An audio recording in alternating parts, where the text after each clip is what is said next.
Season 3 episode 8 start होता है और जेसी को डिस्चार्ज मिल जाता है। वो व्हीलचेयर पर उसको हॉस्पिटल स्टाफ बाहर निकालता है। वो वहाँ सिगरेट फूकने लगता है। वो वेट कर रहा होता है उसके फ्रेंड का। तभी वहाँ एक एम्बुलेंस आती है। उस एम्बुलेंस में हैंक होता है। जेसी को क्यूरियोसिटी होती है तो वो अपने व्हीलचेयर पर ही रोलिंग करते हुए वहाँ तक पहुँच जाता है। वो खड़ा होकर जब देखता है तो वो हैंक होता है। फिर उससे स्किनी पीट लेने आ जाता है। स्किनी पीट बोलता है कि तुम्हारा चेहरा तो बहुत ही मेसअप हो गया है, तुम्हें कैसा लग रहा है। जेसी को हैंक को देखकर बहुत अच्छा लग रहा होता है और वो बोलता है एकदम बढ़िया मुझे लग रहा है। वॉल्टर फिर अब गेल को फायर कर रहा होता है। उसे बोल रहा होता है कि तुम्हें अब जाना पड़ेगा, हमारे बीच में थिंग्स है जो वर्कआउट नहीं हो पाई। वो उसे बोलता है कि हमारा जो रिदम है वो अलग है। वो उसे बोलता है कि मैं क्लासिकल हूँ और तुम जैज की तरह हो। दोनों बहुत ही परफेक्ट है पर वो दोनों बहुत अलग अलग है। गेल उसे बोलता है कि मैंने सेटिंग अच्छे से नहीं की थी, क्या इसलिए तुम मुझे फायर कर रहे हो। पर वॉल्टर उसे बोलता है कि ये इससे बहुत बड़ा है। तभी जेसी भी वहाँ आ जाता है लैब में। जेसी बहुत ही सरप्राइज्ड होता है लैब देखकर। वो बोलता है कि हमें वैन कब से छोड़ देनी चाहिए थी और यही कुक करना चाहिए था। गेल जब जेसी को देखता है तो वो हैरान हो जाता है। गेल वॉल्टर को बोलता है कि तुमसे कुछ मिस्टेक हो रही है। फिर गस का जो आदमी होता है वो गेल को वहाँ से लेकर चला जाता है। गेल जब चला जाता है तो वॉल्टर जेसी को बोलता है कि हमें अब तुरंत कुक करना चाहिए, हमारी डेडलाइन बहुत ही नज़दीक है और हमें जल्द से जल्द कुक करने को लगना चाहिए। तुम यहाँ नए हो तो तुम्हें इक्विपमेंट्स भी समझ लेने चाहिए।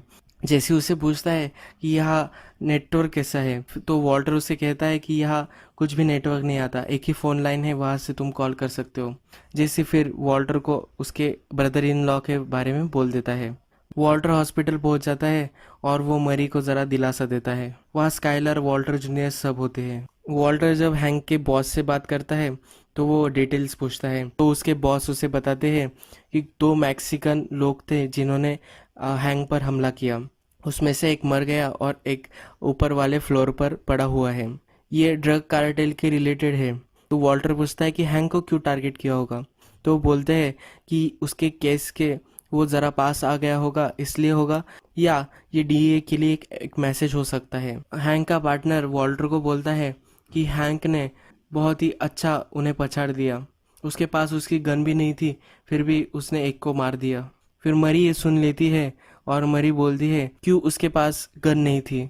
तो हैंक के बॉस उसे बोलते हैं कि मैं उसे सस्पेंड कर दिया था इसलिए उसके पास गन नहीं थी। तो मरी चिढ़ जाती है। वो बोलती है कि तुम्हें तुम्हारे एजेंट्स का ख्याल रखना चाहिए, उसके पास गन भी नहीं थी और तुमने उसे सस्पेंड किया था। वो बहुत ही चिढ़ जाती है और पूरे डीए वाले यहाँ वेलकम नहीं है ऐसा वो बोलती है और उन दोनों को निकल जाने के लिए बोलती है। मरी को स्काइलर समझा रही होती है। मरी वॉल्टर को बोलती है कि अगर तुमने जेसी से मैरिजुआना खरीदा नहीं होता तो वो जेसी का उसे पता भी नहीं होता और वो इस सिचुएशन में अब नहीं होता। स्काइलर उसे बोलती है कि अब तुम किसी को भी ब्लेम कर रही हो, तुम्हें ये नहीं करना चाहिए। मरी फिर सॉरी बोलती है और रोने लगती है। वो दोनों उसे सपोर्ट करते हैं। वॉल्टर वेटिंग रूम में होता है तब उसे जेसी का एक कॉल आता है। जेसी उसे बोलता है कि हम यहाँ शेड्यूल पर हैं और हमें जल्द से जल्द कुक करने को लग जाना चाहिए। वॉल्टर बोलता है कि हम कर लेंगे, मैं ज़रा ये काम करके आ जाता हूँ। जेसी बोलता है मैं भी स्टार्ट कर सकता हूँ। तो वॉल्टर बोलता है कि तुम अभी इक्विपमेंट्स तुम्हें पता नहीं तो इसलिए तुम नहीं कर सकते। जेसी उस पर ज़रा चिढ़ता है कि मैं भी 50-50 पार्टनर हूँ, और वॉल्टर उसे समझा देता है।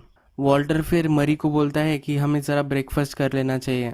मरी जब रेस्टोरेंट में होती है तो उसे लगता है कि फोक ज़रा गंदे हैं और ऐसा हॉस्पिटल में नहीं होना चाहिए। वो हॉस्पिटल वालों पे भी चिढ़ रही होती है। तो वॉल्टर उसे बताता है कि मैं भी इसी हॉस्पिटल में था और मैं इससे निकल चुका हूँ, ये बहुत ही हार्ड है, हैंग भी इससे रिकवर हो सकता है।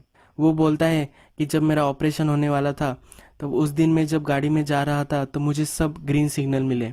मैं ट्रैफिक में अड़कना चाहता था, मुझे लग रहा था कि अगर ट्रैफिक में हम ज़रा टाइम मुझे मिल गया तो मैं वही टाइम अपने फैमिली के साथ स्पेंड कर सकता हूँ। ये बहुत ही डिफ़िकल्ट होता है पर मैं इससे उभर आया हूँ।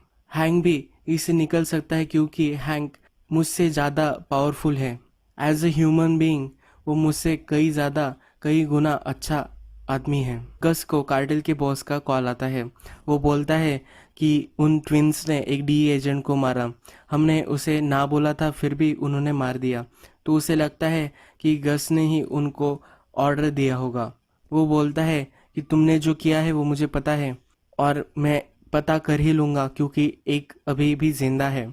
गस उस कार्टेल से ड्रग्स मंगवाता है और फिर सप्लाई करता है। तो गस उनसे पूछता है कि क्या जो नेक्स्ट डिलीवरी होगी ड्रग्स की वो टाइम पे होगी। तो कार्टेल का बॉस उसे बोलता है कि अब देर लग सकती है क्योंकि अब बॉर्डर की सिक्योरिटी है वो बहुत ही टाइट है। अब जब गस के पास वॉल्टर है तो वो अपना खुद का सप्लाई क्रिएट कर रहा है।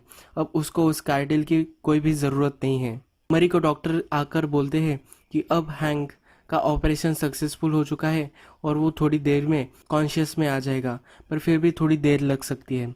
तो वॉल्टर से बोलता है कि मैं घर जा सकता हूँ और कुछ चीज़ें पिकअप कर सकता हूँ, टूथब्रश वगैरह मैं पिकअप कर सकता हूँ।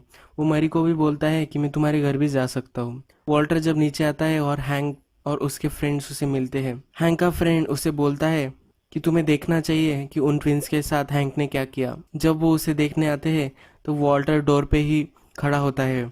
वो ट्विन उसे देखता है और उसका खून खोलने लगता है। वो बहुत ही एंग्री हो जाता है।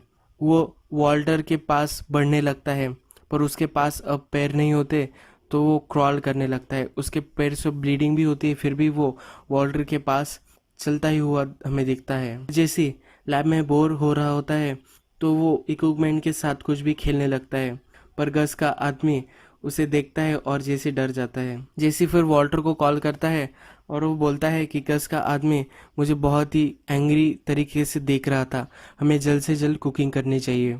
वॉल्टर उसे फिर पूछता है कि जब हम टोको के यहाँ फंसे हुए थे तो उसे कौन लेने आने वाला था। जेसी बोलता है कि उसके कज़न उसे लेने आने वाले थे। वॉल्टर को यहाँ पता चल जाता है कि ये जो ट्विंस है ये उसके ही कज़न है। हैंक जूनियर एक बुक उसके हाथ में होती है तो वॉल्टर से उस बुक के बारे में पूछता है। वो बुक पाब्लो एस्कोबार को जिन्होंने मारा उनके बारे में होती है। हैंक ने वॉल्टर जूनियर को बोला होता है कि जो एक्चुअल में बुरे लोगों को मारते हैं उनको कोई भी फेम नहीं मिलती, पर बुरे काम जो लोग करते हैं उन्हें सब पहचानते हैं। हमें जिन जिन लोगों ने बुरे लोगों को पकड़वाने के लिए एफर्ट लिए हैं उनका भी हमें जान लेना चाहिए। गस वॉल्टर से पूछता है कि क्या इस वीक में एज शेड्यूल डिलीवरी हो जाएगी। तो वॉल्टर बोलता है कि ज़रा प्रॉब्लम हो गया था इसलिए हम इस वीक में नहीं कर पाएंगे, पर नेक्स्ट वीक में डबल में तुमको तुम्हारा कोटा दे सकता हूँ। ये बोलकर ये उनकी कन्वर्सेशन ख़त्म हो जाती है। वॉल्टर हैंक के पार्टनर से बोलता है कि हैंक पर जो अब हमला हुआ है वो फिर से तो नहीं होगा ना। तो उसका पार्टनर उससे बोलता है कि उनका ये लास्ट चांस था, अभी इसके बाद हैंक पर कोई भी हमला नहीं कर सकेगा। फिर हैंक के पार्टनर को कॉल आता है और गस ने पूरे हॉस्पिटल के लिए खाना लाया हुआ होता है तो वॉल्टर को भी इनवाइट करता है कि खाना वो खा ले। गस फिर हैंक की फैमिली को मिलने आता है। वॉल्टर भी वहाँ होता है और वॉल्टर डर जाता है। नीचे आकर वॉल्टर गस से बात करने लगता है। वो गस से बोलता है कि क्या तुम्हें पता था कि मेरा ब्रदर इन लॉ डीए है। तो गस बोलता है कि मैं जिससे बिजनेस करता हूँ उसके बारे में मुझे सब पता होता है। वॉल्टर उसे पूछता है कि तुम यहाँ क्यों आए हो, यहाँ आने का कोई मैसेज तुम डिलीवर करना चाहते हो। गस उसे बोलता है कि जो ट्विन बचा है उसके सर्वाइवल के चांसेस बहुत ही कम हैं, यानी कि गस अब उसे मार देता है और इसीलिए वो यहाँ फूड डिलीवरी करने आया हुआ होता है। वो ट्विन उसके बाद मर जाता है। हमें माइक एक फ्रेम से जाते हुए दिखा है, यानी कि माइक ने ही उसे मार दिया। गस को फिर से कार्टेल के बॉस का कॉल आता है और वो उसे बोलता है कि अब ट्विन भी नहीं बचा, तो मुझे ज़रा टाइम लगेगा कि तुमने ही ये सब करवाया है इसको फिगर आउट करने के लिए, पर जब मैं करूँगा तो हम सब तुम्हें मारने आएंगे। वो उसे बोलता है कि मेरा कोई कुछ नहीं बिगाड़ सकता, मेरे बहुत ही ज़्यादा कॉन्टैक्ट्स है। जब गस फ़ोन पर ही होता है तभी उस कार्टेल के बॉस को मारने के लिए कुछ लोग आते हैं और गन शॉट्स गस सुनता है। उस कार्टेल के बॉस को गस मार देता है। डॉक्टर फिर मरी को आकर बोलता है कि हैंक अब सेफ है और तुम उससे मिल सकती हो। यही ये एपिसोड ख़त्म हो जाता है।